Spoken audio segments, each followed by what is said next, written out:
Yashar, chapter 43. And when the sons of Yaakov had sold their brother Yosef to the Midianim, their hearts were smitten on account of him, and they repented of their acts, and they sought for him to bring him back, but could not find him. And Reuben returned to the pit in which Yosef had been put, in order to lift him out and restore him to his father. And Reuben stood by the pit, and he heard not a word, and he called out, Yosef, Yosef, and no one answered or uttered a word. And Reuben said, Yosef has died through fright, or some serpent has caused his death. And Reuben descended into the pit, and he searched for Yosef, and could not find him in the pit, and he came out again.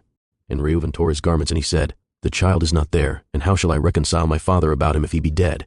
And he went to his brethren, and found them grieving on account of Yosef, and counseling together how to reconcile their father about him. And Reuben said unto his brethren, I came to the pit, and behold, Yosef was not there. What then shall we say unto our father? For my father will only seek the lad from me.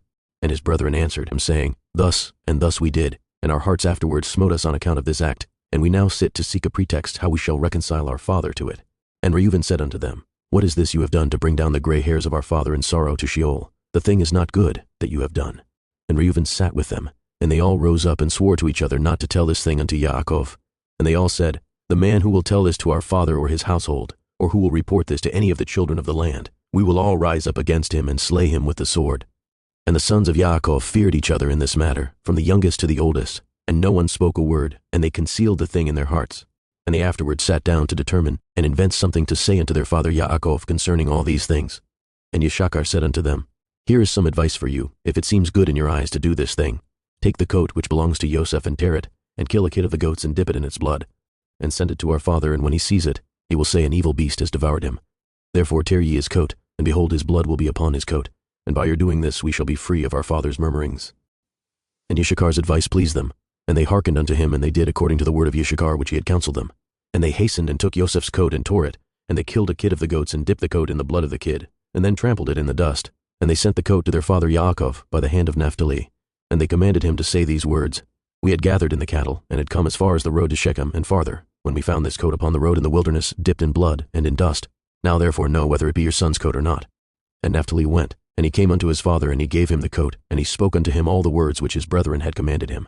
And Yaakov saw Yosef's coat, and he knew it, and he fell upon his face to the ground, and became as still as a stone. And he afterward rose up and cried out with a loud and weeping voice, and he said, It is the coat of my son Yosef. And Yaakov hastened and sent one of his servants to his sons, who went to them, and found them coming along the road with the flock.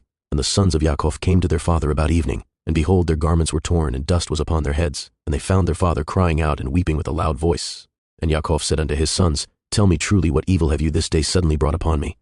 And they answered their father Yaakov, saying, We were coming along this day after the flock had been gathered in, and we came as far as the city of Shechem by the road in the wilderness. And we found this coat filled with blood upon the ground, and we knew it, and we sent unto you if you could know it. And Yaakov heard the words of his sons, and he cried out with a loud voice, and he said, It is the coat of my son. An evil beast has devoured him. Yosef is rent in pieces, for I sent him this day to see whether it was well with you, and well with the flocks, and to bring me word again from you. And he went as I commanded him, and this has happened to him this day while I thought my son was with you. And the sons of Yaakov answered and said, He did not come to us, neither have we seen him from the time of our going out from you until now. And when Yaakov heard their words, he again cried out aloud, and he rose up and tore his garments, and he put sackcloth upon his loins, and he wept bitterly, and he mourned and lifted up his voice in weeping, and exclaimed and said these words, Yosef my son, O my son Yosef, I sent you this day after the welfare of your brethren, and behold, you have been torn in pieces. Through my hand has this happened to my son. It grieves me for you, Yosef my son, it grieves me for you. How sweet were you to me during life, and now how exceedingly bitter is your death to me. Oh, that I had died in your stead, Yosef my son, for it grieves me sadly for you, my son, O my son, my son. Yosef my son, where are you, and where have you been drawn? Arouse, arouse from your place, and come and see my grief for you, O my son Yosef. Come now and number the tears gushing from my eyes down my cheeks, and bring them up before Yahweh, that his anger may turn from me. O Yosef my son, how did you fall? By the hand of one by whom no one had fallen from the beginning of the world unto this day. For you have been put to death by the smiting of an enemy, inflicted with cruelty. But surely I know that this has happened to you, on account of the multitude of my sins. Arouse now and see how bitter is my trouble for you, my son, although I did not rear you, nor fashion you, nor give you breath and soul. But it was Elohim who formed you, and built your bones, and covered them with flesh, and breathed in your nostrils the breath of life. And then he gave you unto me. Now truly Elohim who gave you unto me, he has taken you from me, and such then has befallen you this day. And all the works of Elohim are good. And Yaakov continued to speak like unto these words concerning Yosef, and he wept bitterly. He fell to the ground and became still.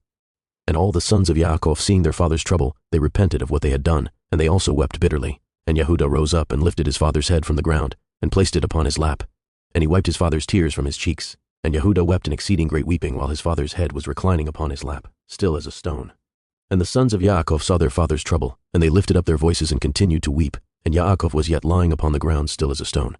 And all his sons and his servants' children rose up and stood round him to comfort him, and he refused to be comforted. And the whole household of Yaakov rose up and mourned a great mourning on account of Yosef and their father's trouble, and the intelligence reached Yitzchak, the son of Avraham, the father of Yaakov, and he wept bitterly on account of Yosef, he and all his household. And he went from the place where he dwelt in Chevron, and his men with him, and he comforted Yaakov his son, and he refused to be comforted. And after this, Yaakov rose up from the ground, and his tears were running down his cheeks, and he said unto his sons, Rise up and take your swords and your bows, and go forth into the field, and seek whether you can find my son's body, and bring it unto me, that I may bury it.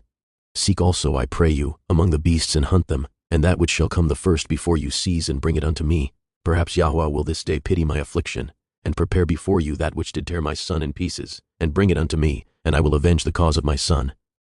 And his sons did as their father had commanded them, and they rose up early in the morning, and each took his sword and his bow in his hand, and they went forth into the field to hunt the beasts. And Yaakov was still crying aloud and weeping and walking to and fro in the house, and smiting his hands together, saying, Yosef my son, Yosef my son. And the sons of Yaakov went into the wilderness to seize the beasts, and behold, a wolf came toward them, and they seized him, and brought him unto their father, and they said unto him, This is the first we have found, and we have brought him unto you as you did command us, and your son's body we could not find. And Yaakov took the beast from the hands of his sons, and he cried out with a loud and weeping voice, holding the beast in his hand, and he spoke with a bitter heart unto the beast, Why did you devour my son Yosef, and how did you have no fear of the Elohim of the earth, or of my trouble for my son Yosef? And you did devour my son for naught, because he committed no violence, and did thereby render me culpable on his account.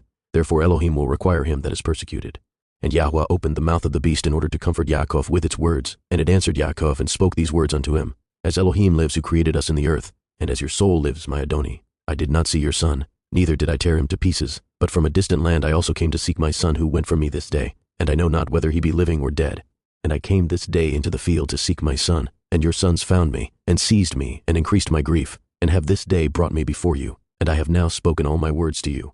And now therefore, O son of Adam, I am in your hands, and do unto me this day as it may seem good in your sight. But by the life of Elohim who created me, I did not see your son, nor did I tear him to pieces, neither has the flesh of man entered my mouth all the days of my life. And when Yaakov heard the words of the beast, he was greatly astonished, and sent forth the beast from his hand, and she went her way. And Yaakov was still crying aloud and weeping for Yosef day after day, and he mourned for his son many days.